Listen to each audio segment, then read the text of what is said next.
안녕하세요. 한겨레 TV에서 새롭게 시작하는 프로그램 박주민, 송채경화의 법 바리바리 진행을 맡게 된 한겨레 21 송채경화입니다. 예, 함께 진행을 맡게 된 박주민입니다. 반갑습니다. 약간 마가 되지 않았어요? 살짝. 뭐 어떻게 되지? 막 이러면서. 0.5초 늦은 것 같아. 네, 의원님, 저희 네. 프로그램이 어떤 프로그램인지 한번 설명을 좀 해주세요, 간단하게. 이 프로그램은 아마 국내 최초로 시도되는 프로그램이에요. 네. 그래서 망하는 것도 아마 국내 최초로 망하지 싶은데요. 법안 관련된 이야기를 나누는 전문적인 어떤 프로그램을 지향하고 있습니다. 네. 발의된 법안이나 또는 발의돼야 될 필요가 있는 법안에 대해서 직접 뭐 그 당사자분들이나 이런 분들 모셔가지고 이야기 나누는 그런 프로그램입니다. 네. 이렇게 좋은 프로그램인데 저희가 처음에 섭외 요청 네네네. 드렸을 때 네. 굉장히 좀 많이 고민을 하셨다라는 소문이 있던데 왜 고민하셨어요? 고민이 굉장히 많았어요. 네. 왜냐면은 처음부터 PD님이나 작가님이 꿈이 너무 크시더라고요. 이 프로그램의 어떤 교육적인 효과라든지 뭐 사회적 필요성을 가지고 오신 게 아니라 200만으로 대박을 쳐보겠다. 네. 이런 말씀하시면서 오셔가지고 불순한 의도로. 네, 제가 그냥 듣는 순간 그냥 얼어붙어 버렸어요. 네, 오늘 우리 프로그램에서 처음으로 다룰 법안은 그 데이트 폭력 등 관계 집착 폭력 행위의 방지 및 피해자 보호에 관한 법률안. 너무 길죠. 네, 법안 줄여서 이름에 집착하게 되네요. 이건 웃겼다. 좀 처음으로 줄이면, 웃겼습니다. 네. 데이트 폭력 방지 및 보호법이라고 줄여서 얘기할 수 있을 것 같은데요. 이 법안을 발의하신 표창원 의원님 모셨습니다. 안녕하세요. 네, 표 의원님은 이 스튜디오가 굉장히 낯이 많이 익으시죠? 네, 슬픈 추억이 있는 장소죠. 왜요? 네. 제가 딱 4년 정도 전이죠, 아마? 4년 전 시사게이트. 라는 당시로서는 획기적이고 참신하고 상당히 또 유명했던 네, 시사 팟캐스트 비디오 방송을 여기서 진행을 했었죠. 네. 그때 이제 이철희 두문정치연구소장 당시 네. 그리고 김보협 기자 네. 이렇게 세 명이서 네. 했었고요. 근데 그게 끝이 아니라고 제가 얘기를 들었는데요.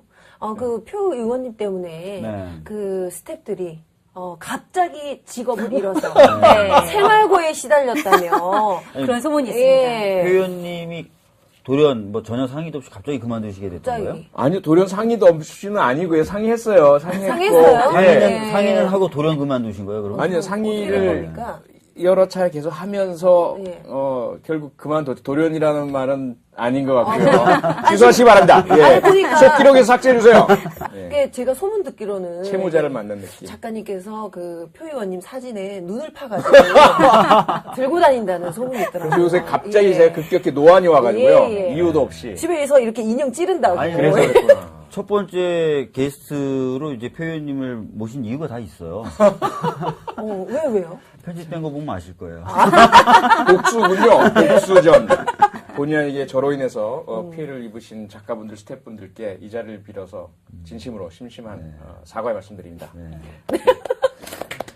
근데 이 프로그램은 좀 쭉 가야 될 텐데요. 그래야지 또 작가님께서도 이렇게 입에 풀칠은 하실 텐데. 박지민 의원님 나중에 아마 예. 돌연 그만두는. 박지민 의원님 안 이마가 됩니다. 잘리는 수 절대 있어요. 그러니까. 사진에 예. 조심하셔야 됩니다. 예, 네. 저는 그래서 먼저 작가님을 자르려고요. 제가 그만 프로그램 하차하기 전에. 야. 미리 자르고. 좋은 생각인데. 무서운 분이네요. 그렇군요. 그리고 소개가 늦었는데 아마 다들 아시겠지만 영화 배우이자 개그우먼이신 곽현아. 야. 네, 여러분 안녕하세요. 정말 다방면으로 활동을 하고 있는 제 입으로 이런 소개하려니까 굉장히 민망하지만 곽현아입니다. 네, 반갑습니다. 네, 그렇습니다. 요새 그 실시간 검색어에 많이 오르신다고. 그러니까요. 뭔가 어제 하루 종일 네. 일이셨어요. 예. 그러니까요. 그 요새 김희수 실시간 1위고 제가 2위 곽현아. 그래가지고 엎치나 뒤치락 하면서 제가 뭐 1위는 못 보통 넘었지만. 연예인 2명이 사귀면 2명이 1, 2위를 다투는데 이거 김유수 예. 재판관님께. 재판관님께 좀 죄송하지만, 네. 네네. 사실 제가 그 소송을 당한 것도 법이란 게 뭔지 너무 몰랐기에, 순수했기에, 네. 또 그런 일을 겪지 않았나라는 생각이 들어서 오늘 제대로 배워가고요. 또 뭐 소문 듣기로는 제가 뭐 고정일 수 있다라는 소문을 들었습니다. 오, 예. 그래서 네. 거는 기대 크고요. 네. 법을 제가 제대로 배워서 여러분들께도 저도 가르쳐드리는 그런 역할까지 한번 해보도록 하겠습니다.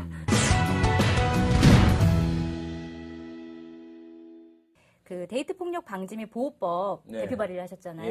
예. 이 법을 발의하게 된 좀 계기가 있으시다면 좀 말씀해 주세요.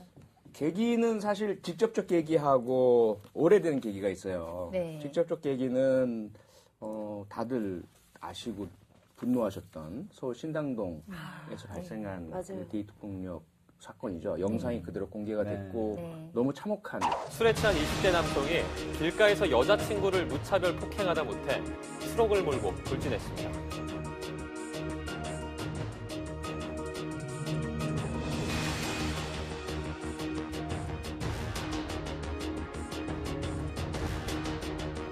공격들 피해자분이 이빨이 5개가 다 나갈 정도였고 가해자가 또 트럭까지 몰고 와서 도와주시는 시민분들 막 위협도 하고 이랬던 사건이죠. 그 사건이 직접적인 계기고요. 네. 보니까 박주민 의원님도 같이 공동 발의자에 이름을 올리셨는데 공감하셨던 거예요? 그렇지 않습니다. 아니, 그게 아니라 뭐죠? 이 데이트 폭력 방지법은 보시면 아시겠지만 제가 네. 공동 발의로 참여하지 않았어요. 아, 그러면 근데 이제 이번 말고 폭력- 동시에 같이 네. 발의하신 법이 폭력행위 등 처벌에 관한 네. 법. 그 법에는 제가 공동 발의자로 이름을 올렸어요. 네. 이 취지는 공감하는데 네. 사실은 제도를 설계함에 있어서 좀 스터디가 필요하다고 제가 생각했던 분야예요. 원래 저도 아까 말씀하셨던 대로 그렇죠. 평상시 제가 고민을 갖고 있던 분야라서 그래서 이제 막상 이 법안이 오니까 저도 좀 시간을 내서 한번 보고 싶고 경우에 따라서 제가 한번 발의도 해보고 싶고 하는 욕심이 있어서 일단 조건을 좀 빼고 네. 그다음에 그 다른 법 폭력행위 등 처벌에 관한 법률은 바로 네. 동참을 했습니다. 이 폭력행위 등 처벌에 관한 법률 이제 개정안을 내셨는데 네. 여기에는 이제 상습적으로 데이트 폭행을 저지르는 분들에게 뭐 가중 처벌하는 약간 특수한 그런 관계 거죠? 속에서, 그러니까 네. 감독하거나 보호한다는 특수한 관계 속에서 상습적으로 폭행하거나 괴롭힐 경우에 가중해서 처벌하는 거예요. 네. 네. 그러니까 이게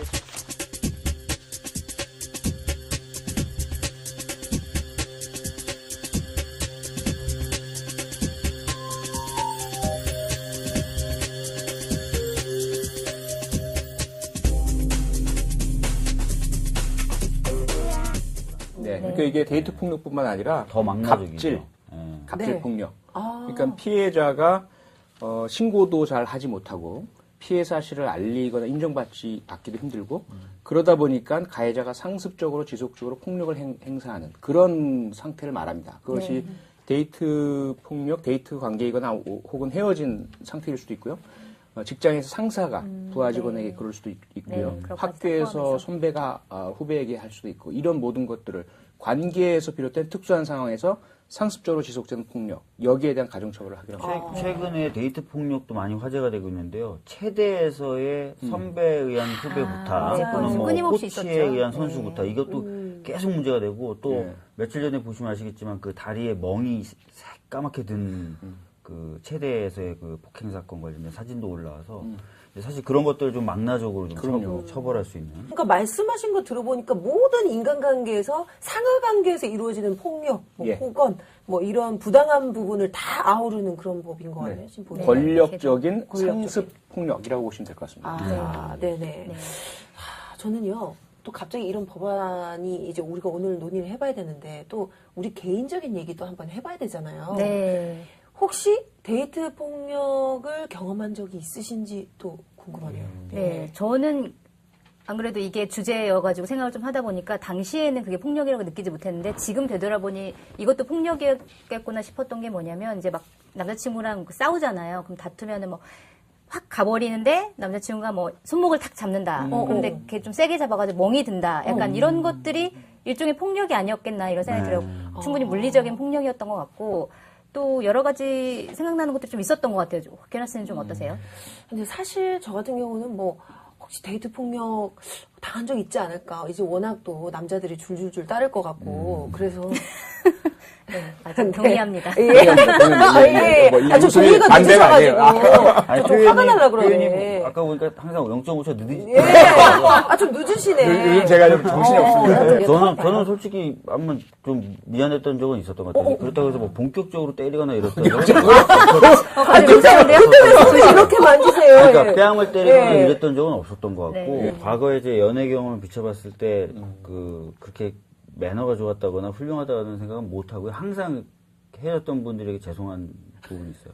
아니, 혹시 구질구질한 약간 거. 구질구질. 구질구질 야, 그래도 스타일. 한 번 더 좀 더 해보, 아니면 헤어질 때 제가 오히려 헤어지자고 할 때도 아주 정중하게 막 이렇게 해서 헤어지는 게 아니라 뭐 약간 그냥 연락을 끊어버린다든지 피해버린다든지 이런 식으로. 근데 구질구질의 대표 사례는 그거잖아요. 밤 12시에 잔이? 그렇죠. 잔이 스타일 아닌가요? 문자로 뭐 잔이? 잔이도 좀 했을까 하는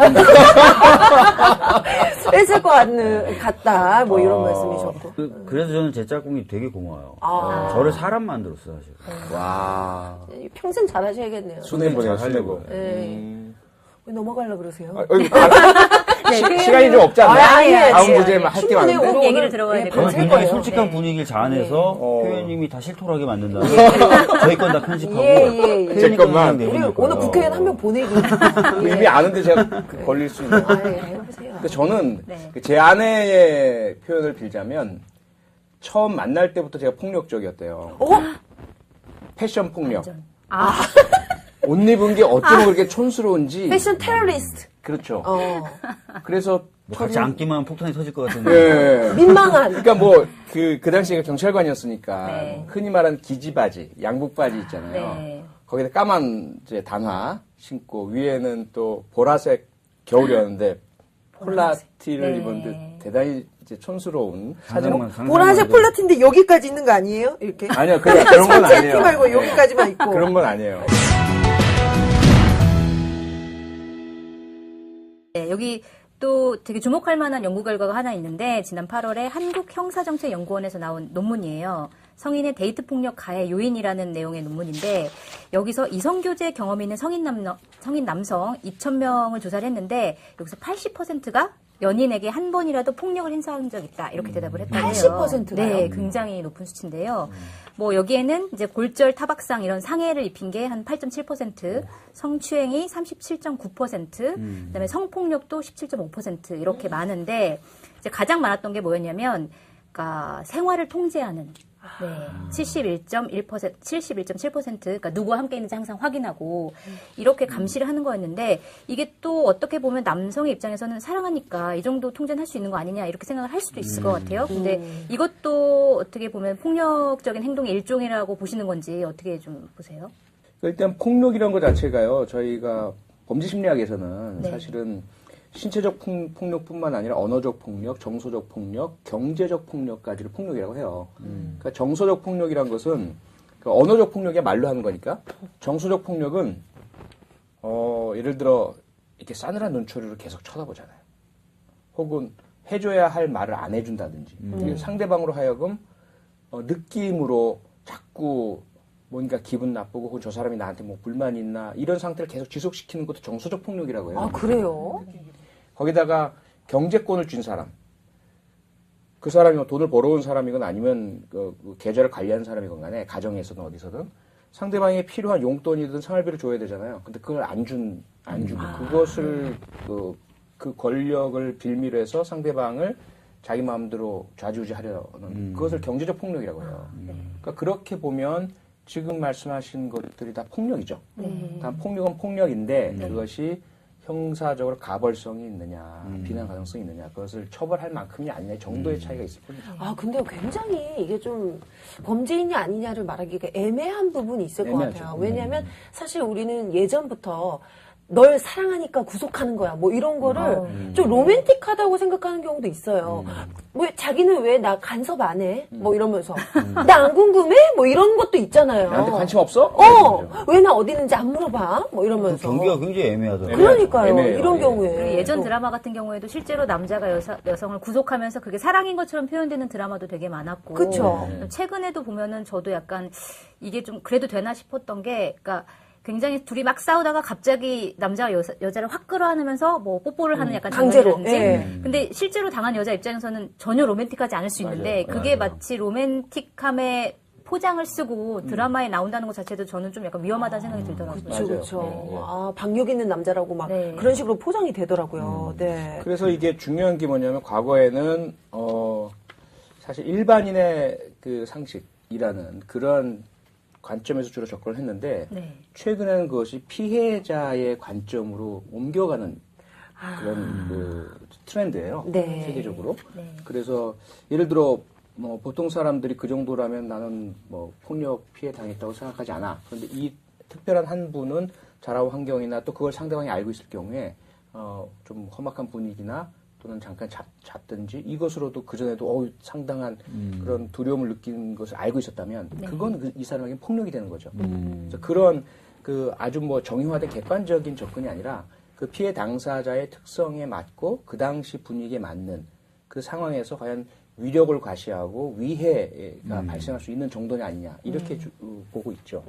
또 이런 그 뭐 데이트 폭력이라든지 가정 폭력이라든지 이런 게 일어났을 때 또 이런 편견을 가지신 분들이 있어요. 여자가 그 잘못해가지고 말이야. 오죽했으면 남편이 그렇게 손찌검을 했겠어 말이야. 사실 예를 들어서 뭐 물건을 훔치는 사람한테 뭐 도둑이 저 사람이 말이에요. 문을 열어놔서 내가 훔친 거예요. 문단속을 문단속을 내가 훔친 거예요. 그 얘기 많이 하죠. 예, 안 그러면 또 뺑소니 그 사건에 있어서 저 사람이 그 거리를 걸어서 당한 거 아니에요? 이런 식으로 얘기 안 하잖아요. 근데 기본적으로 범죄 심리의 1단계가 가해 부정이에요. 그러니까 사람은 누구나 가정에서 학교에서 사회화를 당하잖아요. 그러니까 해서는 안 될 것들부터 배웁니다.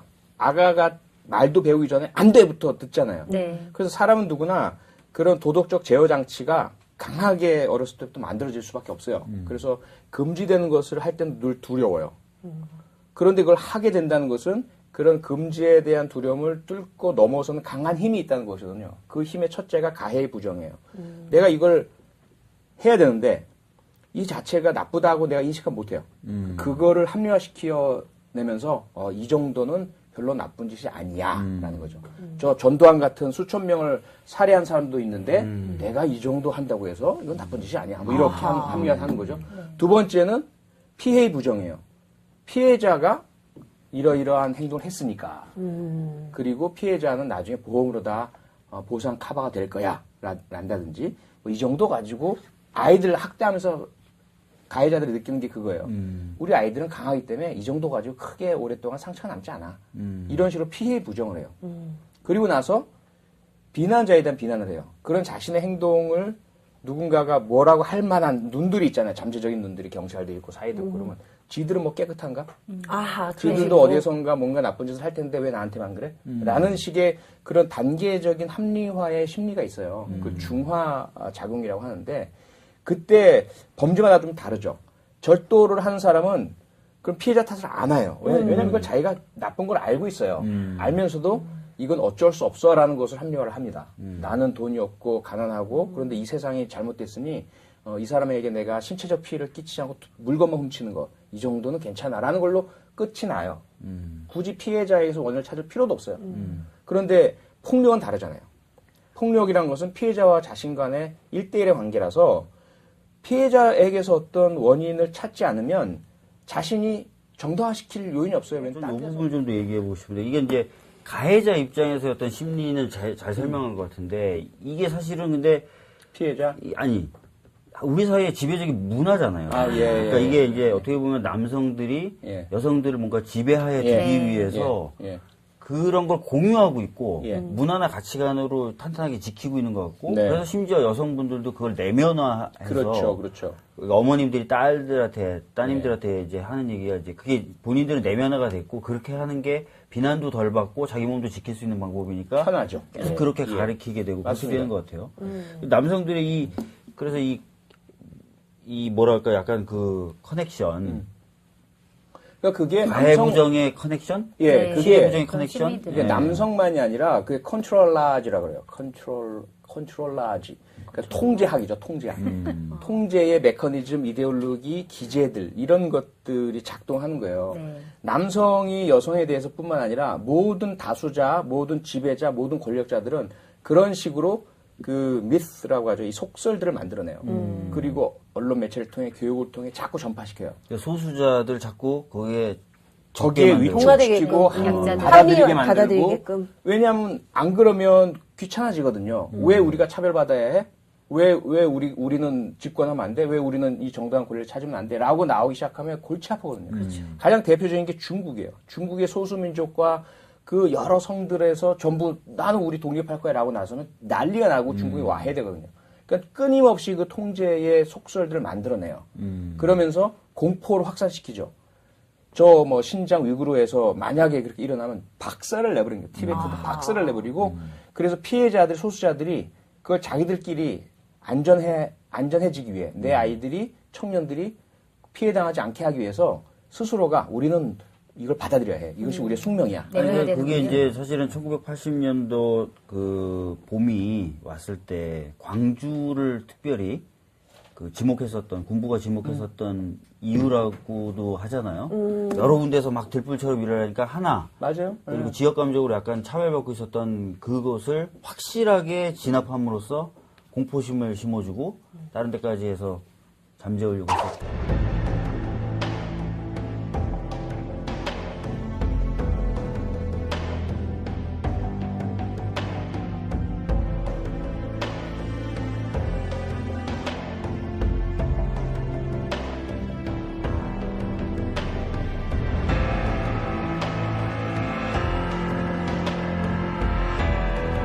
그 당시에 1980년 5월 17일, 16, 17일 날 사실 전국에 있는 모든 대학교 총학생회 공문인가 대체 이게 전원문이 갔다고 해요. 이 시간 이후로 만약에 집단 행동을 하면 발표할 수가 있다. 그래서 전부 이제 이거 어떻게 해야 되지 하고 있을 때 실제 광주에서 그런 일이 일어나니까 전부 우리에게도 일어날 수 있는 일이야라고 하면서 완전히 전국이 본보기가 조용해지고 되고. 본보기가 되고 유혈에 대한 두려움을 느끼면서 조용해졌다라는 그런 이야기들이 있죠.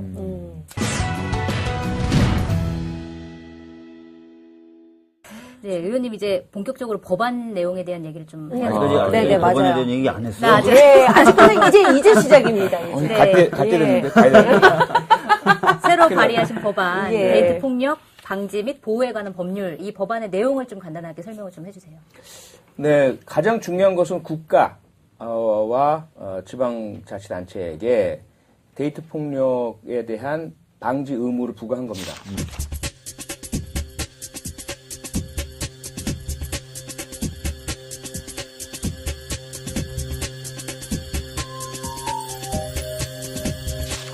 그래서 정책을 수립하고 조사하고 그리고 정책에 반영을 시켜서 데이트 폭력을 줄여나갈 의무를 부과를 한 것이고요. 그 다음에 그 경찰에 데이트 폭력의 두려움을 느끼는 피해자가 도움을 요청할 시에 무조건 반드시 피해자를 보호해 주도록 하고 신고를 받으면 현장에 출동하도록 하고 신고를 받고 현장에 출동하면 가해자 피해자를 격리시키고 피해자 보호하고 그리고 나서 피해자가 두려움을 느낄 때 법원에 임시 조치를 요청할 수가 있어요. 그럼 법원에서는 접근 금지 명령이라든지 퇴거라든지 이러한 요청을 내릴 수 있도록 규정을 해두고 있고요. 피해자가 두려움을 느낄 때 이것이 경찰이 보호 조치를 할 수 있도록 하고요. 그리고 더 중요한 것이 그 임시 조치, 법원의 임시 조치를 위반하면 네. 징역 2년 이하의 징역이나 2천만 원 이하의 처벌 벌금형 처벌 조항을 만들어놨고 그리고 그 교육자, 사회복지 담당자 또는 의료인들 이런 분들에게는 신고 의무를 부여했고요. 만약에 그 직무상 혹은 상담을 통해서 데이트 폭력이 있음을 알게 된 경우에는 반드시 신고를 하게 된다. 네. 그렇다고 처벌 조항은 없어요. 그것을 안 했다고 해서 처벌 조항이 없다. 이 부분이 좀 오해가 있는 것 같아요. 그러니까요. 의사분들이 맞아. 그렇게 되면은 본인들에게 굉장히 불이익이 돌아올 수도 있다. 왜냐하면 자기네들은 의사지 형사나 경찰이나 뭐 검찰이 아니기 때문에 상처를 입고 왔다는 건 확인해 줄 수 있지만 이게 어떤 관계에서 됐는지를 진단하기 어려운데 그런데도 만약에 신고 의무를 또 이행 안 했다는 식으로 만약에 불이익을 받게 되면 자기들 너무 곤란하다라 그러는데 처벌 조항이 없군요. 처벌 조항 없어요. 처벌 조항이 없을 뿐더러 네. 물론 그 우려는 충분히 공감해요. 그리고 의료 현장에서 특히 제 형도 응급의학 그 의사거든요. 네. 그래서 응급실에서 특히나 많은 저항, 폭력, 의료인들에 대한 어떤 폭언 이런 것들이 행해지고 조그마한 부분에 있어서도 문제 삼고 소송하고 이런 일들이 있다는 걸 제가 잘 압니다. 그래서 이러한 법적인 규정에 대해서 의사분들이 민감하다는 것도 알아요. 그런데 법안 내용에 보면 분명히 상담이나 직무 수행 중에 알게 된 경우라고 구체적으로 명시해놨어요.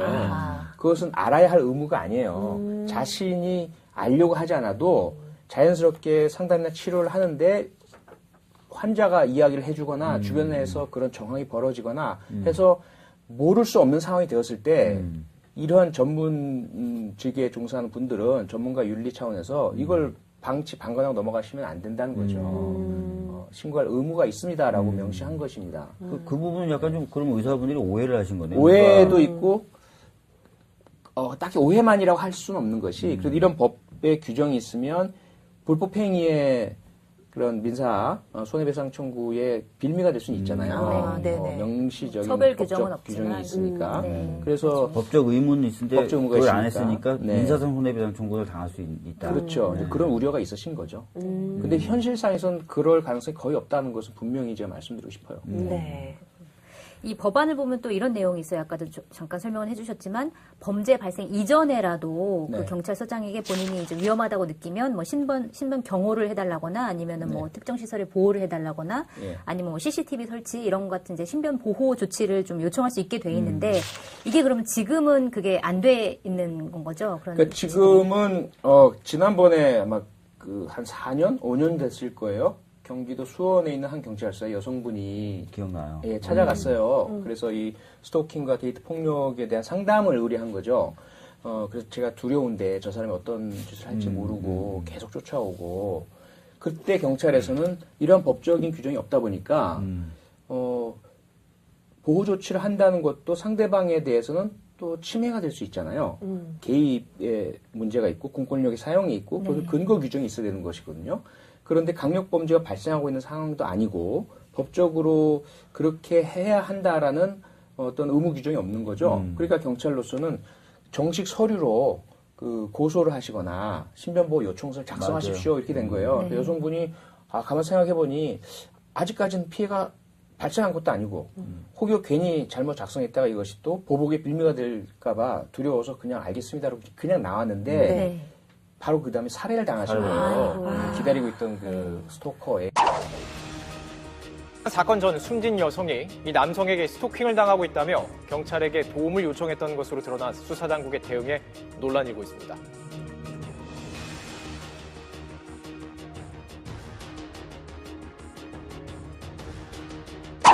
이 당시 법은 지금도 그렇지만 이제 어떤 신고를 한다거나 저 사람이 범죄 행위자입니다라고 신고를 하면 신고한 사람의 신변보호 조치 장치는 있어요.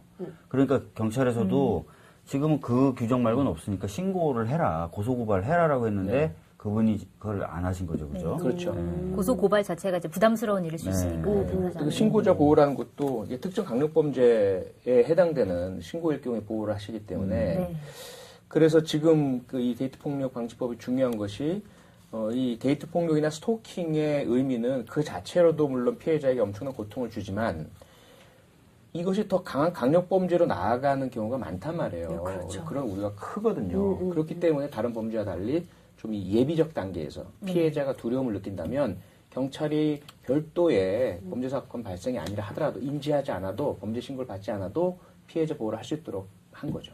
법적 조항이 좀 그러네요. 애매모호했기 네. 때문에 또 그분들도 나름 이렇게 조치를 좀 못했던 부분도 있었네요. 두 가지가 다 있어요. 그러니까 네. 가정폭력에 관련된 법률에 보면은 가정폭력이 벌어지고 있다고 하면 사실 경찰이 개입할 수 있는 근거 조항도 있거든요. 네. 근데 여전히 그 조항이 제대로 쓰이지 않는다는 비판도 있어요. 왜냐면은 전통적으로 가정 내에 있는 문제에 외부 사람이 개입한다는 것을 꺼려하기도 하고. 그렇죠. 예, 그래서 그런 문화 때문에 제대로 작동 안 되는 부분이 있고. 근데 심지어 아예 그런 조항조차 없으니까 더 이제 안 하게 되는 부분이 있는 거예요. 옛날에 오원춘 사건 때도 보면은 네. 그 여성이 이제 전화를 하고 구조를 요청하는데 그 경찰들의 대화록을 보면 부부싸움인가 봐. 네, 처음에 그랬죠. 예, 사실은 이게 부부싸움이라 하더라도 가정폭력방지법에 의해서 여러 가지 조치를 취할 수 취해야 있고 돼요. 예. 취해야 되는데 출동해야 되고. 사실 안 그랬던 부분이 또 문제가 되기도 했었죠. 네, 법이 있어도 제대로 지켜지지 않는 문제도 분명히 있었던 것 같은데, 그러니까 어쨌든 데이트 폭력법이 새로운 법안으로 필요하다라는 필요성은 분명히 있는 것 같은데, 네. 그러니까 사실 뭐 스토킹 관련된 법안, 좀 비슷한 법안들이 계속적으로 발의가 되어 왔었는데 폐기되고 그 과정을 계속적으로 겪었던 것 같아요. 이번 20대 법안에서도 이제 관련 법안이 5개가 상정이 돼 있다고 하는데, 이게 이렇게 법안이 처리가 안 되는 이유가 뭔가요? 아직까지 우리 사회가 아주 구체적으로 납득해 줄 만한 그러한 행위들을 이렇게 규정해주지 못했던 것 같아요. 맞아요. 그 그러다 정의 자체가 보니까 좀 애매모호한. 예, 그러니까 부분이 있었군요. 이 문제를 서로 공감하는 그 여성계라든지 네. 또는 뭐 피해자 단체들은 너무 확연해요. 그냥 말을 안 해도 다 알아요. 이 스토킹 문제 아는데 그렇지 않은 법학자, 법조인, 국회의원들 입장에서는 뭐예요? 이거 코에 걸면 코걸이, 귀에 걸면 귀걸이 아니에요? 따라다니는 행위? 그러면 길을 가는데 전혀 상관없이 그냥 앞에 가던 사람이 나를 스토킹으로 신고하면 나도 걸리는 거 아니에요? 이렇게 되는 거죠. 그러니까 이 부분에 대해서 사실 외국도 그런 게 있잖아요. 똑같은 문제거든요. 근데 1988년부터 미국에서는 스토킹 행위 처벌법을 만들었어요. 이러한 무호성과 추상성에도 불구하고. 왜냐하면 레베카 셰퍼라는 여배우가 스토커에게 피살당한 충격적인 사건이 있었기 때문에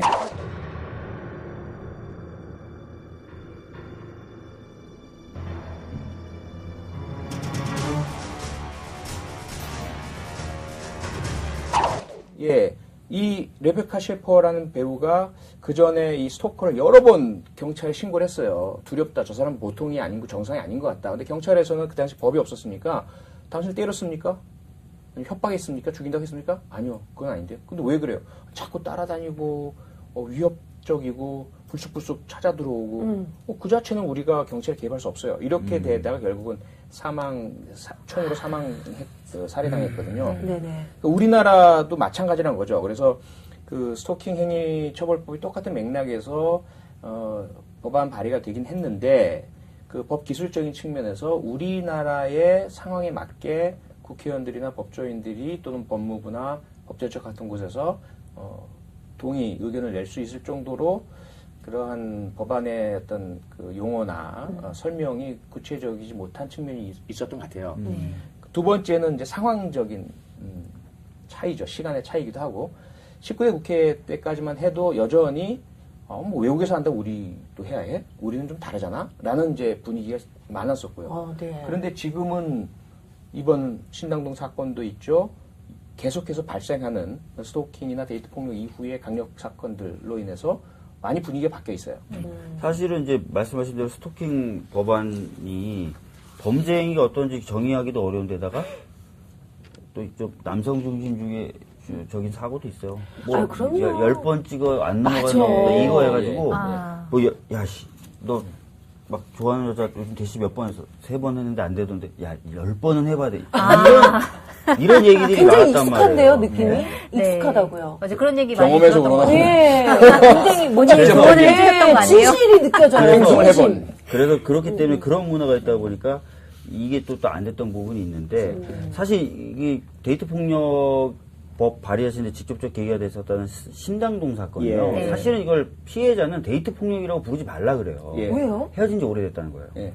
헤어진 지 오래됐는데 쫓아다녔다는 거예요. 이게 사실 스토킹인 거죠. 스토킹 중 범죄예요, 사실은.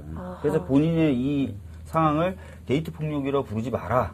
이것은 일방적으로 그쪽이 계속 헤어진 뒤에도 날 쫓아다니다가 벌어진 일이다. 그래서 오히려 이제 스토킹 관련된 내용으로 봐달라. 이런 얘기를 하는 거죠. 그렇죠. 그 부분이 참 어려운 부분이에요. 데이트 폭력이란 용어 자체를 쓰지 말라라는 분들 꽤 많으세요. 그래요? 데이트란 말이 주는 그 어떤 느낌, 뉘앙스 자체가 사랑, 사귀고, 데이트하고, 그렇게 가볍게 본다는 거예요. 사랑 뭔가 싸움이다. 예. 좀 폭력에 대해서 좀 미화시킬 수 있는. 그렇죠. 예, 그렇죠. 약간 그러니까 데이트 폭력이면 심각성을. 폭력을 봐야 되는데 폭력을 안 보고 데이트를 먼저 보는 거죠. 그러니까 근데 문제는 데이트 폭력이라는 말을 안 쓰면 이 특별성을 어떻게 우리가 의율하냐. 그럼 기존에 있는 형법, 폭력행위 등 처벌에 관한 법률 뭐 이런 기존 법으로 다 되거든요. 그래서 데이트 폭력이라는 말을 안 쓸 수가 없어요. 네. 이것을, 아마 이제 표 의원님도 그런 생각 하셨던 것 같아요. 지금까지 공권력이 잘 안 미쳤던 부분에 공권력을 미치게 하려다 예, 보니까 예. 데이트라는 단어를 특별히 쓰신 것 같아요. 그렇죠. 법을 집행하는 사람이 의식적으로 그걸 예. 리마인드하게. 그렇죠. 그죠? 이거 자체가 가벼운 게 아니다. 라는 걸 법으로 엄중하게 보여주려고 하는 거고요. 아, 그리고 근데요, 지금 스토킹은 처벌이 안 돼요? 되지 않나요? 지금은 경범죄. 아. 8만 원. 진짜요? 아, 그거 모르세요? 제 뭐요? 별명이 표 8만인 거? 일베가 부르는 제. 왜요? 네. 왜 표 8만이에요? 아, 지난 2012년 대선 때, 그 국정원 여직원 김하영, 난리가 났어요. 감금이냐, 잠금이냐. 네. 저는 잠금이다, 저는 감금이다. 네. 그 다음에, 시민이 국정원 직원을 왜 쫓아다니느냐 막 문제를 한 거예요. 그거 잘못이다. 아, 국정원 직원 스토킹. 네, 그래서 그죠. 그래서 제가 그랬죠. 그러면 그럼 스토킹이네. 지금 경범죄 처벌상 8만 원이니까 8만 내라 그러세요. 제가 이렇게 얘기했어요. 그랬더니 일배. 그래. 8만 원이라고 그 엄청나고 심각한 스토킹 범죄를 8만 원밖에 안 되는 가볍게 처리하는 이 반여성적이고 원래 그 개념이 아니었는데 그게 아니죠. 사실 기억나시겠지만 그 2012년 대선 때 그 문재인 대통령 후보 당시 후보와 박근혜 대통령의 마지막 TV 토론 때도 박근혜 당시 후보가 그렇게 얘기했어요. 그랬죠.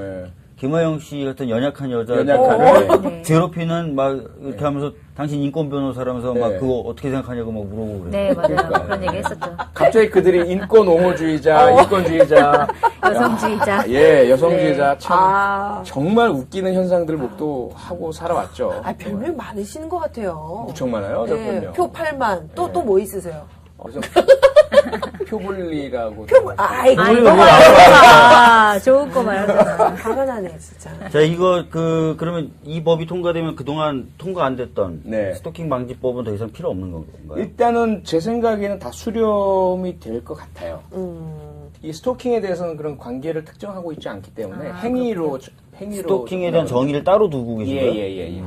그 스토킹의 정의를 조금 읽어드리면 시간이 있을지 모르겠는데 스토킹이란 타인의 의사에 반하여 다음에 행위를 반복함으로써 공포심 또는 불안감을 유발하거나 자유로운 생활 형성을 침해하는 것을 말한다.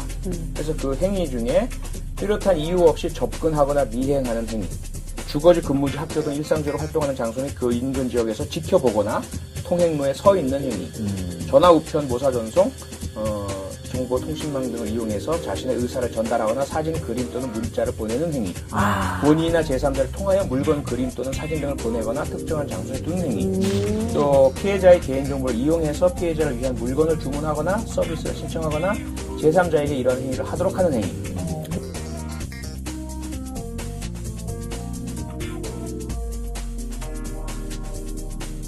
굉장히 상당히 이제 구체적이고. 꼼꼼하게 이렇게 나와요. 구체적이면서 또 꼼꼼하게. 지금 읽어주신 거에 따르면 이제 앞으로 국정원 직원들이 이 범죄로 많이 처벌될 것 같은데요? 그렇죠. 그렇죠. 그치, 막 사찰. 증거에 알아보기도 확보하면 되죠. 하고. 증거에. 시스템가 다 있으니까 이제. 국정원법 위반 이런 게 아니라 스토킹 방지법에 그렇죠. 일단 그걸로 포착되고 나중에 신분이 드러나면 그때는 이제 직권남용이라든지 다른 범죄를 할 수 그런 있죠. 유의미성이 있겠네요. 왜냐면 국정원 직원들은 자기 신분 때문에 그 수사받거나 이럴 때 신분 안 밝히고 안 밝히죠. 예. 일단 이렇게 저거를 잡아놓고 나서 수사하다가 그렇죠. 두 분 좀 좋아하시는 것 같네요, 살짝. 네? 네, 좀 좋아하시는 것 같아서. 자유로워하죠. 근데 저는 쫓아다니는 거 즐기고 있어요. 그쵸. 예. 그 끝으로 이 법안이 꼭 통과가 되는 이유 한 말씀으로 좀 정리를 해주신다면. 대한민국이 정말 법과 원칙이 살아있는, 또 정의가 살아있는, 약자를 보호하고 국민의 생명과 안전을 지키는 국가인가를 가르는 여러 가지가 있겠지만, 세월호 참사도 그 중에 하나이겠지만, 일상적으로 발생하는 피해자들, 그들의 고통과 아픔을 국가가 정말 지키고 보호해 주려고 하느냐 아니냐, 이것이 이 데이트 폭력 방지법이 통과되느냐 아니냐 직결된다고 저는 생각을 합니다. 네. 그래서 이번만큼 꼭 반드시 통과가 돼서 숫자를 참 알기 어려운 수없이 많은 이 피해자분들께 좀 안심을 드리고, 경찰과 국가 당국들도 이 문제에 대해서 의무감을 가지고 반드시 개입하고 피해자 보호하고 가해자에 대해서 엄중하게 대할 수 있는 그러한 그 대한민국이 됐으면 좋겠습니다. 네.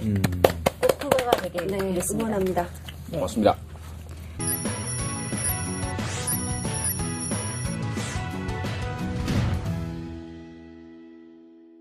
네, 다음 코너는 이법 저법이라는 코너인데요.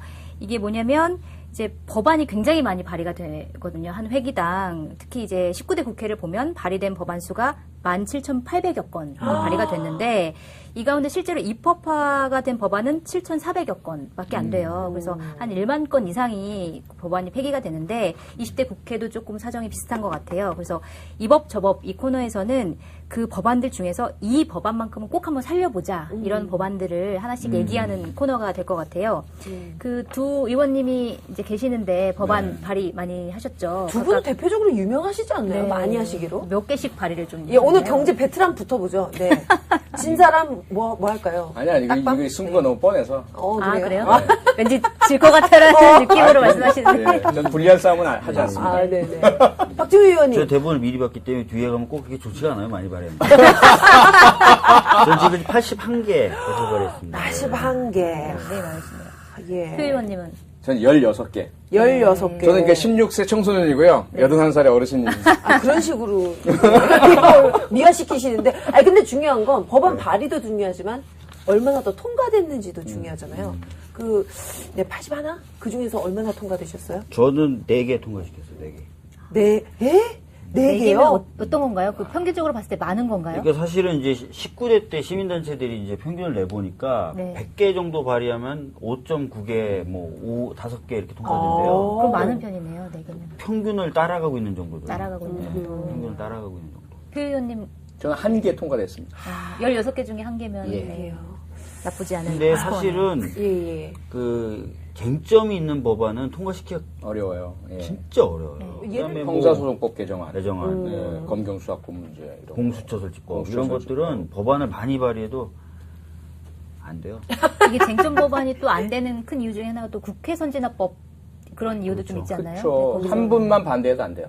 그래요? 해당되는 법안 심사 소위에서 한 분, 그 한 분은 대부분 경우 이제 당의 의견이기도 하지만 그렇지 않기도 해요. 네. 당에서는 뭐 별 문제 없다고 생각하는데 그 본인 개인 한 분이 계속 반대를 하시면 법안 심사 소위는 만장일치입니다. 올라오질 못해요. 상임위 본회의에. 아니 그래서 저도 이걸 법안을 만드는 과정이 굉장히 일반 분들은 좀 잘 모르세요. 네, 그래서 그런 맞아요. 걸 좀 구체적으로 좀 알고 싶기는 한데 보니까 뭐 여러 가지 뭐 몇 가지 이유 때문에 5% 미만의 정말 낮은 그 비율로 이렇게 통과가 되는 것 같은데 이 법안에 그 발의되는 그 과정 그리고 법안이 어떤 법안이 주로 발의가 되는지 뭐 그런 것도 한번 얘기를 나눠보고 싶은데요. 네. 법안 발의가 좀 설명을 해드려요? 네. 되게 귀찮아 하시는 거 왜 힘없이 얘기하세요. 꼭 해줘야 돼? 뭐 이런 거. 아니, 내가 이런 내가 것까지 꼭 해야 돼?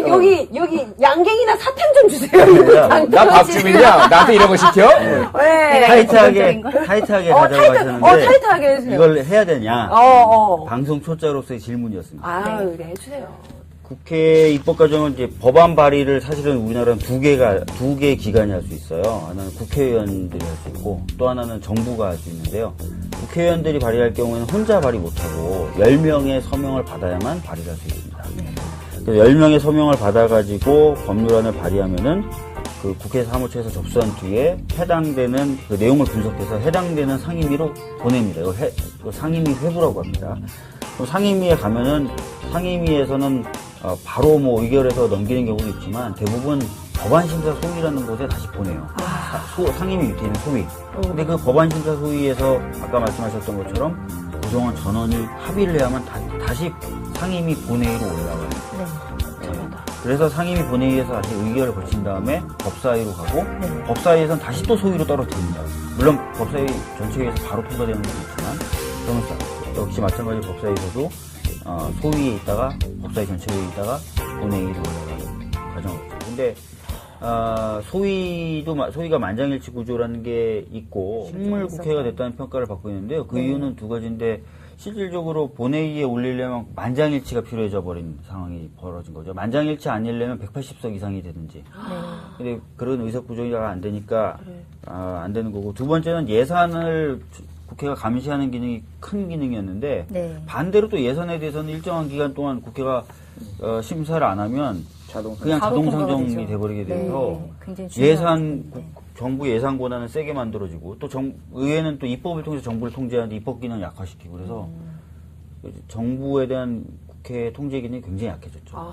그럼 예전에 이거는 꼭 통과됐어야 되는데 과거에 못 돼서 너무 아쉬웠던 법안이 있다라면 어떤 걸 좀 말씀해 주시죠? 저는 뭐 여러 매체에서 인터뷰했지만 작년 여름에 세월호 1기 특조위를 정부가 강제 종료시키려고 그랬었어요. 근데 최근에 법원에서 판결이 나왔죠.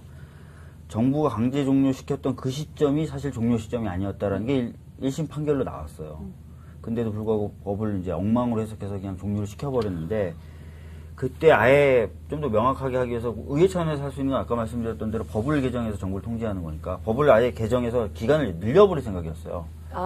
근데 잘 안 됐죠. 잘 안 되면서 가족분들은 그 무렵에, 그러니까 종료될 무렵에, 일기 투표가 종료될 무렵에 광화문에서 막 단식을 오랫동안 하셨었고, 특히 단식을 야당들이 아무것도 안 한다고 해서 야당을 겨냥해서 단식을 하셔가지고, 그 당시에 야당 소속이었던 저로서는 굉장히 마음이 괴로웠었죠. 네. 이 세월호 관련된 이 법안은 진짜 온 국민이 좀 안타까워했던 것 같아요. 맞아요. 왜 이렇게? 네. 그렇다면 표 의원님은 뭐 저는 제가 낸 법안 모두는 다 통과됐었어야 한다고 생각을 하고요. 너무 이상주의적인 말씀. 그러니까 왜냐면 아니 하나가 다 16개 내셔서 한 개 아니, 통과하셨잖아요. 근데 예. 국회의원들한테 저도 정말 받기 싫은, 그렇지만 많이 하시는 질문이 뭐냐면, 가장 통과됐으면 좋겠은 법안 하나만 얘기해 주세요. 하나가 어딨어? 다섯 번이지. 아니 그거 하나 제가 문제가 만들려면요 있네요. 진짜 그건 없애버려야 되나? 그 남자이긴 하지만 아이를 그 잉태해서 낳기까지 여성들의 열 달 고통. 그 예. 고통이라고 말씀드리고 싶어요. 네네. 법안이 딱 그래요. 막 그냥 너무 막 그냥 애처롭고 애틋하고 이거는 정말 중요하고 세상에서 제일 중요한 법안 같아요.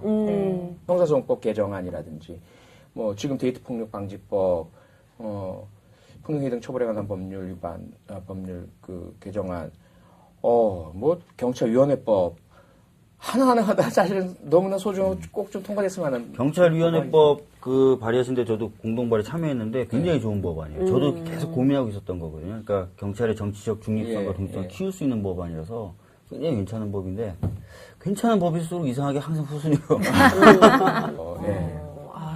아하, 그렇군요. 그 혹시 이렇게 법안이 이렇게 설득할 때 나만의 노하우 이런 거 있으세요? 주변에 좀 해줘 뭐 이런 식으로 하세요? 아니요, 저희는 그 의원 전체 단체 방이 있어요. 아 단톡방? 예. 오. 거기에 올려요. 제가 이러이러한 법안을 발의하려고 하니. 독방이 2개 있어요. 예, 아. 공동 발의에 참여해 주십시오. 근데 왜 2개예요? 하나는 통상적인 대화를 하는 의원방이 있고요. 네. 또 하나는 법안 발의방 법안 별도에. 난 또 친한 사람들끼리 따로 만들 줄 알았지. 뭐 있겠죠. 네. 아, 저는 모르시는 거 아니에요? 저는 모르는 뭐가 있 한 10개 정도 있는데 하나도 하나도 없는데. 난 말 안 해. 아 벌써 있다. 박주희 의원이 없는 방. 박주인님은 뒷담화하는 방이 있어요. 강제. 박대. 왜 이렇게 혼자 법안을 많이 발의하는 거야? 혼자 잘났어? 81건이 뭐야, 이게 도대체가. 이거 다 편집해 주세요.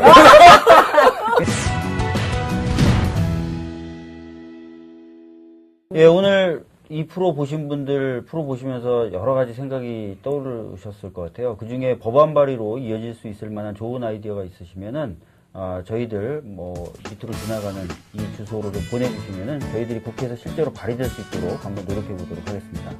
네, 그리고 저희 페이스북에 페이지도 생겼습니다. 박주민 송채경화의 법 발의 페이지 생겼으니까요. 좋아요 눌러주시고 의견도 거기에 많이 남겨주시면 좋겠습니다. 그리고 오늘 자리 함께해 주신 표창원 의원님, 그다음에 박현아 씨 너무 감사드립니다. 감사합니다. 네, 저희들 아무 사이 아닙니다. 애는 잘 크죠? 아니에요, 왜 이래요, 진짜. 다음 시간에도 더 알찬 내용으로 여러분들 만날 것을 약속드리면서 박주민, 송채경화의 법 발의 오늘은 여기까지 하도록 하겠습니다. 네. 와. 아니, 좀 화가 날라 그러네. 표현님 아까 보니까 항상 0.5초 늦으시. 좀 늦으시네. 요즘 제가 좀 정신이 없습니다. 저는 솔직히 한번 좀 미안했던 적은 있었던 것 같아요. 그렇다고 해서 뭐 본격적으로 때리거나 이랬던 적은 괜찮은데요? 이렇게 만지세요. 그러니까 뺨을 때리거나 예. 이랬던 적은 없었던 것 같고, 네. 과거에 제 연애 경험을 비춰봤을 때 그렇게 매너가 좋았다거나 훌륭하다는 생각은 못 하고요. 항상 헤어졌던 분들에게 죄송한 부분이 있어요. 아니, 혹시 구질구질한? 아까 구질구질. 구질구질 야, 그래도 스타일. 한 번 더 좀 더 해보. 아니면 헤어질 때 제가 오히려 헤어지자고 할 때도 아주 정중하게 막 이렇게 해서 헤어지는 게 아니라 뭐 약간 그냥 연락을 끊어버린다든지 피해버린다든지 이런 식으로. 근데 구질구질의 대표 사례는 그거잖아요. 밤 12시에. 잔이? 그렇죠. 잔이 스타일 아닌가요? 문자로? 뭐 잔이? 잔이도 좀 했을 거 아니에요. 했을 것 같다. 뭐 이런 말씀이셨고. 그래서 저는 제 짝꿍이 되게 고마워요. 저를 사람 만들었어, 사실. 와. 평생 잘하셔야겠네요. 순애보내요, 순애보. 네. 왜 넘어가려고 그러세요? 시간이 좀 없지 않나요? 아니, 다음 주제만 할 게 많은데. 꼭 얘기를 들어봐야 될 것 저는 같아요. 굉장히 솔직한 분위기를 자아내서 네. 표현님이 다 실토하게 만든다. 저희 건 다 편집하고. 예. 제 것만. 우리 오늘 국회의원 한 명 보내기. 이미 아는데 제가 걸릴 수 있는. 해보세요. 근데 저는 네. 제 아내의 표현을 빌자면 처음 만날 때부터 제가 폭력적이었대요. 패션 폭력.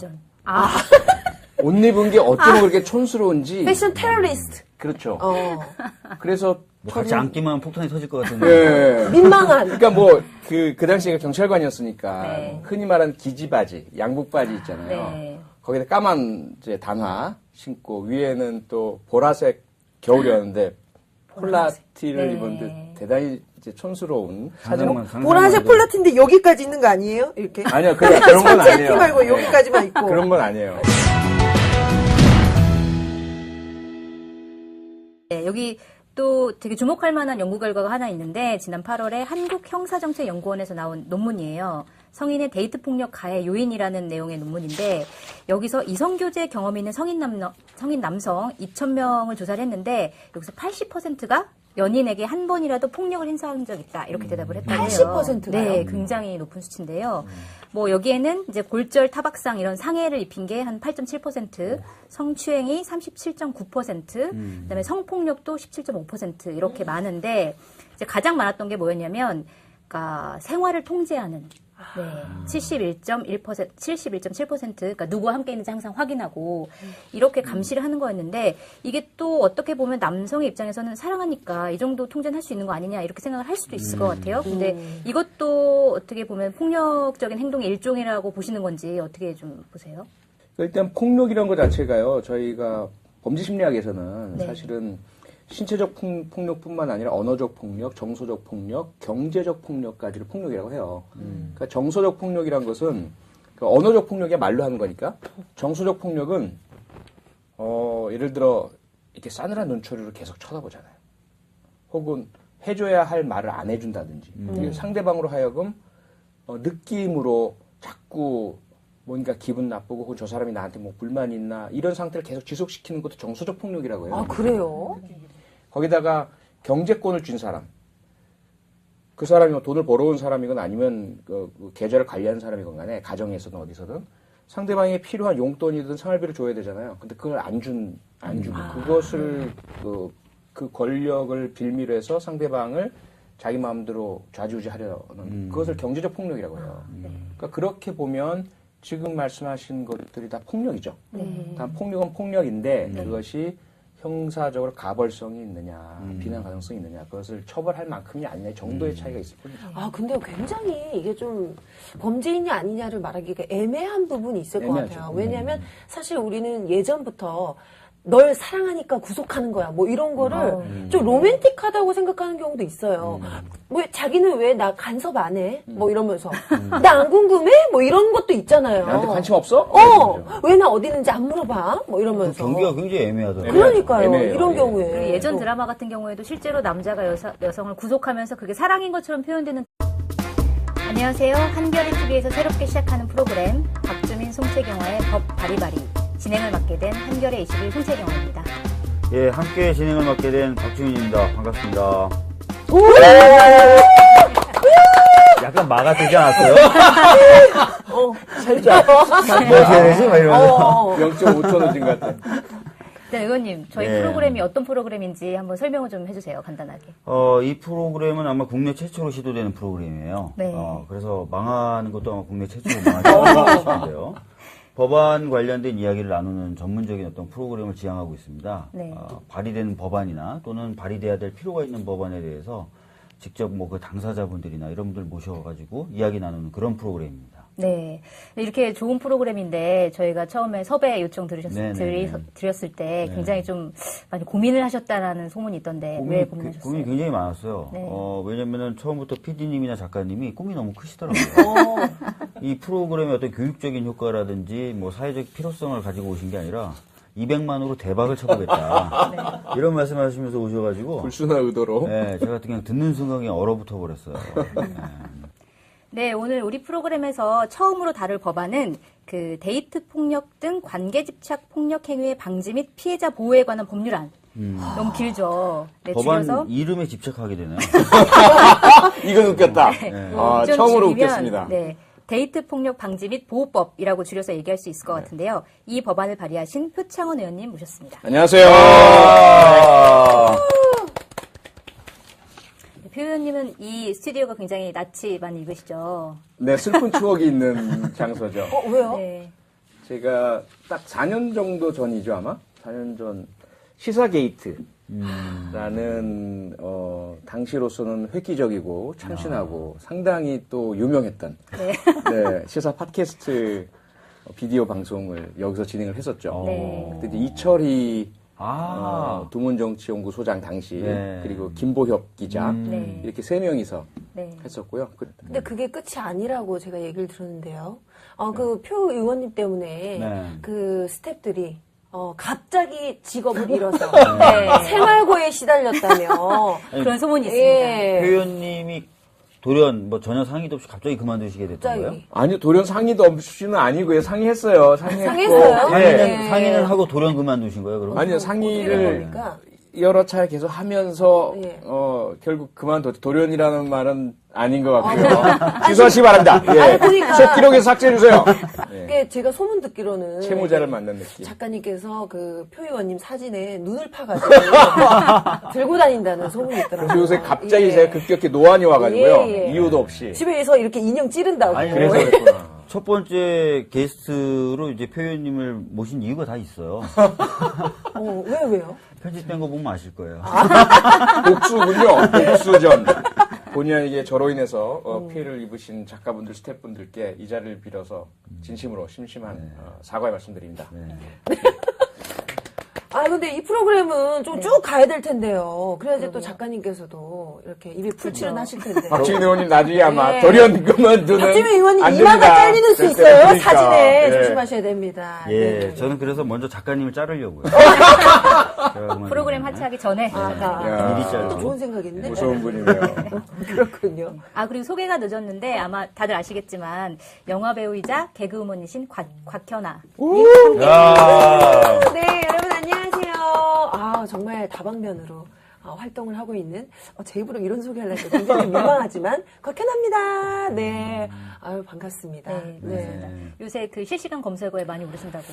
그러니까요. 뭔가 어제, 좀 어제 하루 종일 네. 일이셨어요. 예. 그러니까요. 그 요새 김희수 실시간 1위고 제가 2위 곽현아. 그래가지고 엎치나 뒤치락 하면서 제가 뭐 1위는 못 보통 넘었지만. 연예인 2명이 사귀면 2명이 1, 2위를 다투는데 이거 김일수 예. 재판관님께. 재판관님께 좀 죄송하지만, 예. 네네. 사실 제가 그 소송을 당한 것도 법이란 게 뭔지 너무 몰랐기에, 순수했기에, 네. 또 그런 일을 겪지 않았나라는 생각이 들어서, 오늘 제대로 배워가고요. 또 뭐 소문 듣기로는 제가 뭐 고정일 수 있다라는 소문을 그래서 이 뭐랄까 약간 그 커넥션 그러니까 그게 가해부정의 커넥션? 예, 네. 그게 피해부정의 커넥션? 시민들. 이게 네. 남성만이 아니라 그게 컨트롤라지라고 그래요. 컨트롤라지. 그러니까 통제학이죠, 통제학. 통제의 메커니즘, 이데올로기, 기제들 이런 것들이 작동하는 거예요. 네. 남성이 여성에 대해서뿐만 아니라 모든 다수자, 모든 지배자, 모든 권력자들은 그런 식으로 그 미스라고 하죠. 이 속설들을 만들어내요. 그리고 언론 매체를 통해 교육을 통해 자꾸 전파시켜요. 그러니까 소수자들 자꾸 거기에 거기에 적게 위축시키고 약자들. 받아들이게 만들고. 받아들이게끔. 왜냐하면 안 그러면 귀찮아지거든요. 왜 우리가 차별받아야 해? 왜 우리는 집권하면 안 돼? 왜 우리는 이 정당한 권리를 찾으면 안 돼? 라고 나오기 시작하면 골치 아프거든요. 가장 대표적인 게 중국이에요. 중국의 소수민족과 그 여러 성들에서 전부 나는 우리 독립할 거야 라고 나서면 난리가 나고 중국이 와야 되거든요. 그러니까 끊임없이 그 통제의 속설들을 만들어내요. 그러면서 공포를 확산시키죠. 저 뭐 신장 위구르에서 만약에 그렇게 일어나면 박살을 내버린 거예요. 티베트도 박살을 내버리고 그래서 피해자들, 소수자들이 그걸 자기들끼리 안전해지기 위해 내 아이들이, 청년들이 피해당하지 않게 하기 위해서 스스로가 우리는 이걸 받아들여야 해. 이것이 우리의 숙명이야. 네, 아니, 네, 그게 네. 이제 사실은 1980년도 그 봄이 왔을 때 광주를 특별히 그 지목했었던, 군부가 지목했었던 이유라고도 하잖아요. 여러 군데서 막 들불처럼 일어나니까 하나. 맞아요. 그리고 지역감적으로 약간 차별받고 있었던 그것을 확실하게 진압함으로써 공포심을 심어주고 다른 데까지 해서 잠재우려고 했었죠.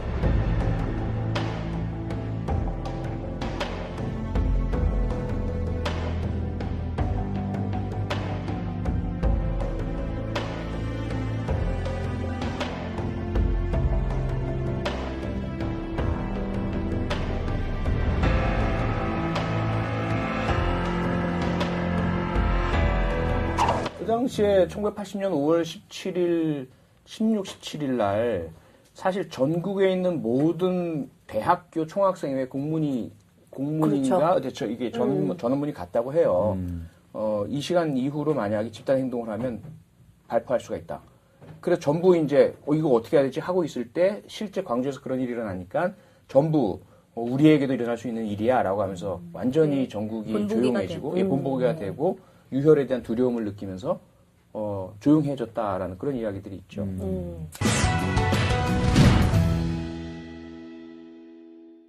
네, 의원님 이제 본격적으로 법안 내용에 대한 얘기를 좀 해야 될것 아직까지 같아요. 네네, 법안에 맞아요. 대한 얘기 안 나 했어요. 아직 네, 아직까지 이제 시작입니다. 이제. 갈 때 됐는데 가야 되는데. 새로 발의하신 법안, 예. 데이트 폭력 방지 및 보호에 관한 법률, 이 법안의 내용을 좀 간단하게 설명을 좀 해주세요.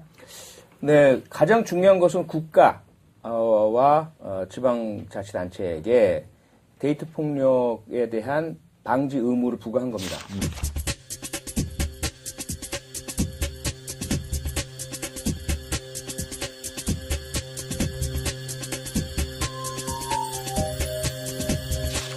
그래서 정책을 수립하고 조사하고 그리고 정책에 반영을 시켜서 데이트 폭력을 줄여나갈 의무를 부과를 한 것이고요. 그 다음에 그 경찰에 데이트 폭력의 두려움을 느끼는 피해자가 도움을 요청할 시에 무조건 반드시 피해자를 보호해 주도록 하고 신고를 받으면 현장에 출동하도록 하고 신고를 받고 현장에 출동하면 가해자 피해자를 격리시키고 피해자 보호하고 그리고 나서 피해자가 두려움을 느낄 때 법원에 임시 조치를 요청할 수가 있어요. 그럼 법원에서는 접근 금지 명령이라든지 퇴거라든지 이러한 요청을 내릴 수 있도록 규정을 해두고 있고요. 피해자가 두려움을 느낄 때 이것이 경찰이 보호 조치를 할 수 있도록 하고요. 그리고 더 중요한 것이 그 임시 조치, 법원의 임시 조치를 위반하면 네. 징역 2년 이하의 징역이나 2천만 원 이하의 벌금형 처벌 조항을 만들어놨고 그리고 교육자, 사회복지 담당자 또는 의료인들 이런 분들에게는 신고 의무를 부여했고요. 만약에 그 직무상 혹은 상담을 통해서 데이트 폭력이 있음을 알게 된 경우에는 반드시 신고를 하셔야 된다. 네. 그렇다고 처벌 조항은 없어요. 드라마도 되게 많았고. 그쵸. 최근에도 보면은 저도 약간 이게 좀 그래도 되나 싶었던 게, 그러니까 굉장히 둘이 막 싸우다가 갑자기 남자가 여자를 확 끌어안으면서 뭐 뽀뽀를 하는 약간 강제로, 장면이라든지. 예. 근데 실제로 당한 여자 입장에서는 전혀 로맨틱하지 않을 수 있는데 그게 마치 로맨틱함의 포장을 쓰고 드라마에 나온다는 것 자체도 저는 좀 약간 위험하다는 생각이 들더라고요. 맞아요. 그렇죠. 네. 아, 박력 있는 남자라고 막 네. 그런 식으로 포장이 되더라고요. 네. 그래서 이게 중요한 게 뭐냐면 과거에는 사실 일반인의 그 상식이라는 그런 관점에서 주로 접근을 했는데 네. 최근에는 그것이 피해자의 관점으로 옮겨가는 그런 그 트렌드예요. 네. 세계적으로. 네. 그래서 예를 들어 뭐 보통 사람들이 그 정도라면 나는 뭐 폭력 피해 당했다고 생각하지 않아. 그런데 이 특별한 한 분은 자라온 환경이나 또 그걸 상대방이 알고 있을 경우에 좀 험악한 분위기나 또는 잠깐 잡든지 이것으로도 그전에도 상당한 그런 두려움을 느끼는 것을 알고 있었다면 그건 이 사람에게 폭력이 되는 거죠. 그래서 그런 그 아주 뭐 정형화된 객관적인 접근이 아니라 그 피해 당사자의 특성에 맞고 그 당시 분위기에 맞는 그 상황에서 과연 위력을 과시하고 위해가 발생할 수 있는 정도냐 아니냐 이렇게 보고 있죠. 또 이런 그 뭐 데이트 폭력이라든지 가정 폭력이라든지 이런 게 일어났을 때 또 이런 편견을 가지신 분들이 있어요. 여자가 그 잘못해가지고 말이야. 오죽했으면 남편이 그렇게 손찌검을 했겠어 말이야. 사실 예를 들어서 뭐 물건을 훔치는 사람한테 뭐 도둑이 저 사람이 말이에요. 문을 열어놔서 내가 훔친 거예요. 문단속을 문단속을 해서 내가 훔친 거예요. 그 얘기 많이 하죠. 예, 안 그러면 또 뺑소니 그 사건에 있어서 저 사람이 그 거리를 걸어서 당한 거 아니에요? 이런 식으로 얘기 안 하잖아요. 많아죠. 근데 네. 기본적으로 범죄 심리의 1단계가 가해 부정이에요. 그러니까 사람은 누구나 가정에서 학교에서 사회화를 당하잖아요. 그러니까 해서는 안 될 것들부터 배웁니다. 아가가 말도 배우기 전에 안 돼부터 듣잖아요. 네. 그래서 사람은 누구나 그런 도덕적 제어 장치가 강하게 어렸을 때부터 만들어질 수밖에 없어요. 그래서 금지되는 것을 할 때는 늘 두려워요. 그런데 그걸 하게 된다는 것은 그런 금지에 대한 두려움을 뚫고 넘어서는 강한 힘이 있다는 것이거든요. 그 힘의 첫째가 가해 부정이에요. 내가 이걸 해야 되는데 이 자체가 나쁘다고 내가 인식은 못해요. 그거를 합리화시켜내면서 이 정도는 별로 나쁜 짓이 아니야라는 거죠.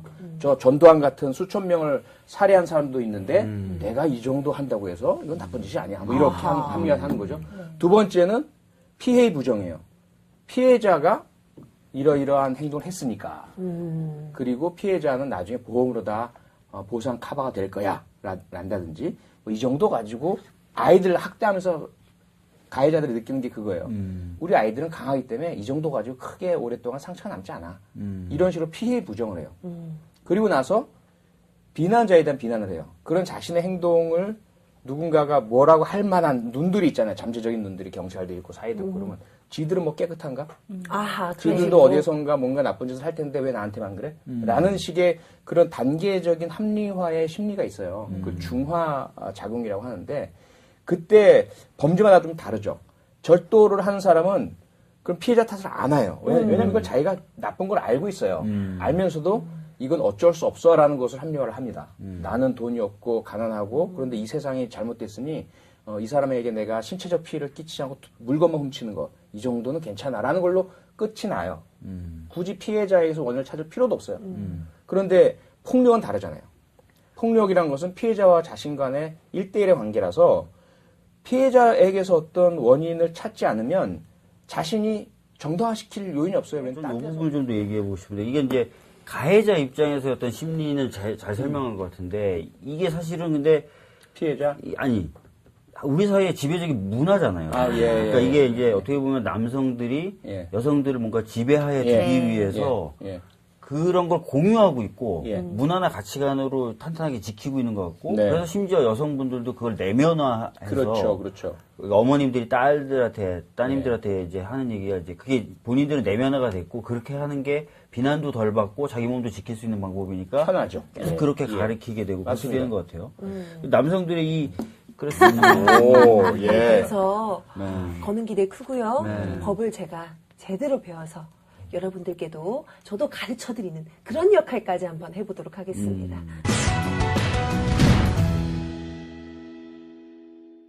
그 데이트 폭력 방지 및 보호법 대표 발의를 하셨잖아요. 이 법을 발의하게 된 좀 계기가 있으시다면 좀 말씀해 주세요. 계기는 사실 직접적 계기하고 오래된 계기가 있어요. 직접적 계기는 다들 아시고 분노하셨던 서울 신당동에서 발생한 그 데이트 폭력 사건이죠. 영상이 그대로 공개가 됐고 너무 참혹한 술에 취한 20대 남성이 길가에서 여자친구를 무차별 폭행하다 못해 트럭을 몰고 돌진했습니다.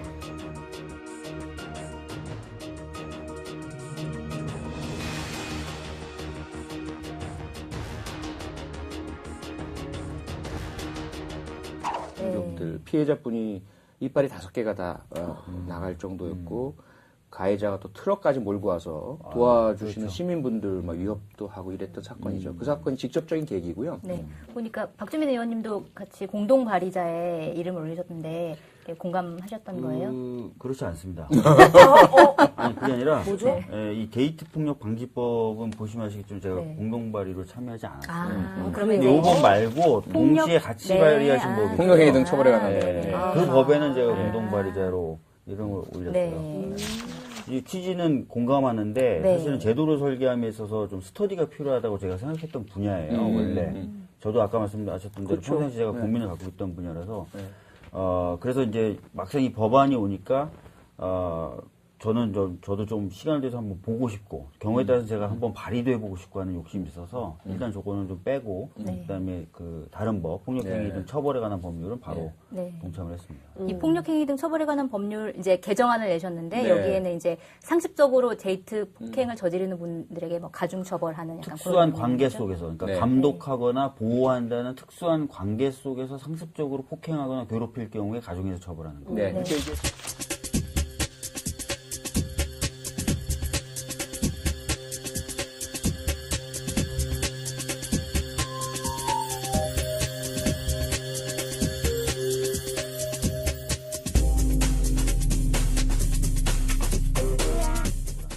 그러니까 이게 데이트 폭력뿐만 아니라 더 망라적이죠.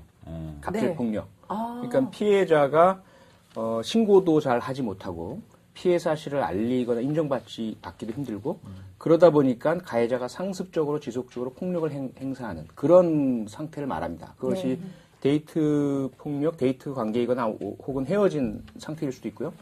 직장에서 상사가 부하 직원에게 그럴 수도 있고요. 네, 학교에서 포함해서. 선배가 후배에게 할 수도 있고 이런 모든 것들을 관계에서 비롯된 특수한 상황에서 상습적으로 지속되는 폭력 여기에 대한 가중처벌을 하기로 합니다. 최근에 데이트 폭력도 많이 화제가 되고 있는데요. 체대에서의 선배에 의한 후배 구타, 맞아요. 또는 뭐 끊임없이 코치에 있었죠. 의한 선수 구타, 이것도 계속 문제가 되고 또 네. 며칠 전에 보시면 아시겠지만 그 다리에 멍이 새까맣게 든 그 체대에서의 그 폭행 사건 관련된 사진도 올라와서 사실 그런 것들을 좀 망라적으로 좀 그럼요. 처벌할 수 있는. 그러니까 말씀하신 거 들어보니까 모든 인간관계에서 상하관계에서 이루어지는 폭력, 뭐 예. 폭언, 뭐 이런 부당한 부분을 다 아우르는 그런 법인 거 같네요. 지금 보니까. 권력적인 권력적인. 상습 폭력이라고 보시면 될 것 같습니다. 아, 네네.